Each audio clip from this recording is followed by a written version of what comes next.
Hello दोस्तों, नमस्कार। कैसे हैं आप? आई होप कि आप बहुत अच्छे होंगे। आज मैं आपको एक पिता के आशीर्वाद के बारे में बताता हूँ।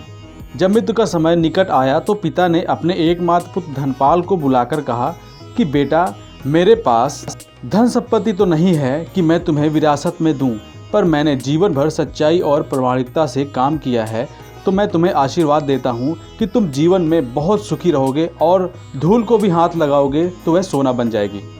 बेटे ने सर झुकाकर पिताजी के पैर छुए। पिता ने सिर पर हाथ रखकर आशीर्वाद दिया और संतोष से अपने प्राण त्याग कर दिए। अब घर का खर्च बेटे धनपाल को संभालना था।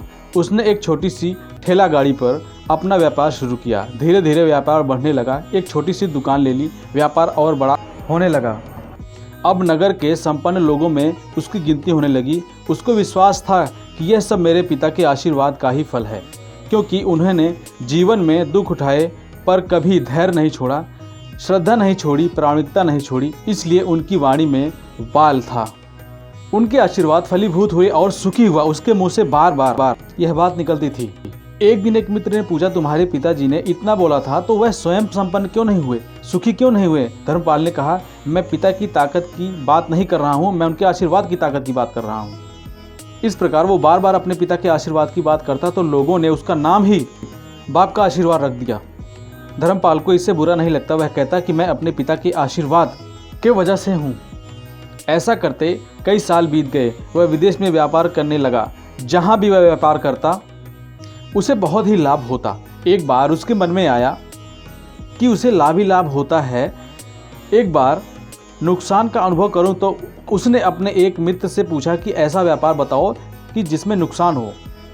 मित्र को लगा कि इसको अपनी सफलता और पैसों पर घमंड आ गया है। इसका घमंड दूर करने के लिए इसको ऐसा धंधा बताऊं कि इसको नुकसान ही नुकसान हो। तो उसने उसको बताया कि आप भारत में लौंग खरीदो और अफ्रीका में जंजीबार में जाकर ये बेचो। जंजीबार तो लौंग का देश है, वहाँ से लौंग भारत में लाते हैं और 10 से 12 गुना भाव में बेचते हैं। भारत में खरीद करके जग भर में बेचे तो साफ नुकसान सामने दिख रहा है। परंतु धर्मपाल ने तय किया कि मैं भारत में लौंग खरीद कर जंजीबार खुद लेकर जाऊंगा, देखूं कि पिता के आशीर्वाद कितना साथ देते हैं।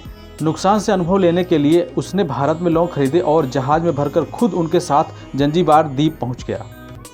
जंजीबार में सुल्तान का राज था। धर्मपाल जहां से उतर कर के और लंबे रेतीले रास्ते पर जा रहा था, वहां के व्यापारियों से मिलने और उससे सामने से सुल्तान जैसा व्यक्ति पैदल सिपाहियों के साथ आता हुआ दिखाई दिया। वो लोग आपस में बात करते आ रहे थे कि ये कौन है। उसने किसी से पूछा कि यह कौन है। उन्होंने कहा यह सुल्तान है। सुल्तान ने उनको सामने से देखा, परिचय पूछा। उसने कहा, मैं भारत के गुजरात के संभात का व्यापारी हूँ और यहाँ व्यापार करने आया हूँ। सुल्तान ने उसको व्यापारी समझकर उसका आदर किया और उससे बात करने लगा। धर्मपाल ने देखा कि सुल्तान के साथ सैकड़ों सिपाही हैं, परंतु उनके हाथ में तलवार, बंदूक आदि कुछ भी न होकर बड़ी बड़ी छलनी हैं। उसको आश्चर्य हुआ। उसने विनम्रतापूर्वक सुल्तान से पूछा, आपके सैनिक इतनी छलनियाँ लेकर के क्यों जा रहे हैं?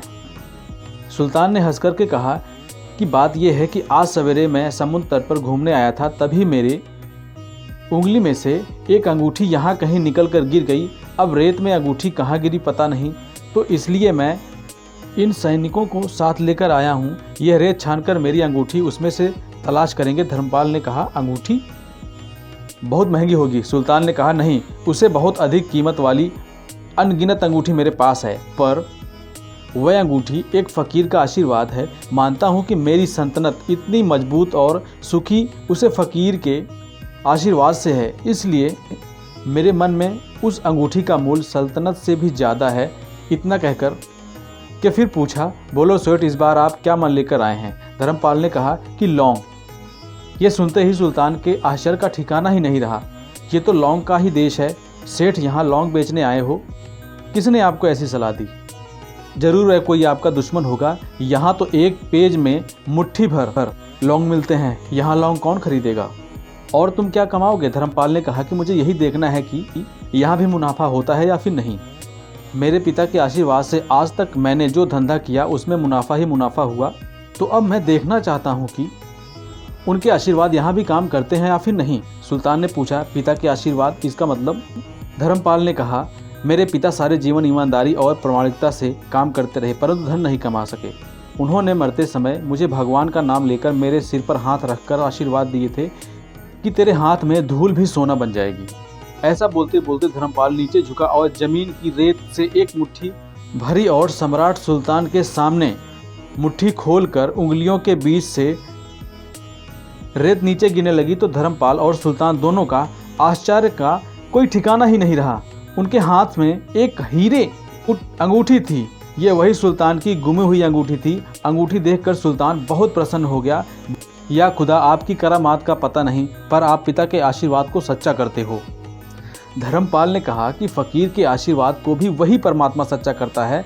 सुल्तान और खुश हुआ, धर्मपाल को गले लगाया और कहा, मांग, आज से आज तू जो मांगेगा मैं तुम्हें दूंगा। धर्मपाल ने कहा, आप 100 वर्ष तक जीवित रहो और प्रजा का अच्छी तरह से पालन करो, प्रजा सुखी रहे, इसके अलावा मुझे कुछ नहीं चाहिए। सुल्तान और अधिक प्रसन्न हो गया। उसने कहा, सेठ, तुम्हारा सारा माल मैं आज खरीदता हूँ और तुम्हारी मुँह मांगी कीमत दूंगा। पिता का आशीर्वाद हो तो दुनिया की कोई भी ताकत कभी भी तुम्हें पराजित नहीं होने देगी। पिता और माता की सेवा का फल निश्चित रूप से मिलता है। आशीर्वाद जैसी कोई संपत्ति नहीं। बालक के मन को जानने वाली माँ और भविष्य को संवारने वाले पिता, यही दुनिया के 2 महान ज्योतिषी हैं। दोस्तों, आपकी इस वीडियो के बारे में क्या राय है, नीचे कमेंट करके ज़रूर बताइएगा। और अगर आपको यह वीडियो पसंद आए तो इस वीडियो को लाइक करके शेयर करिएगा। इस वीडियो को ध्यानपूर्वक देखने के लिए आप सबका तहे दिल से धन्यवाद।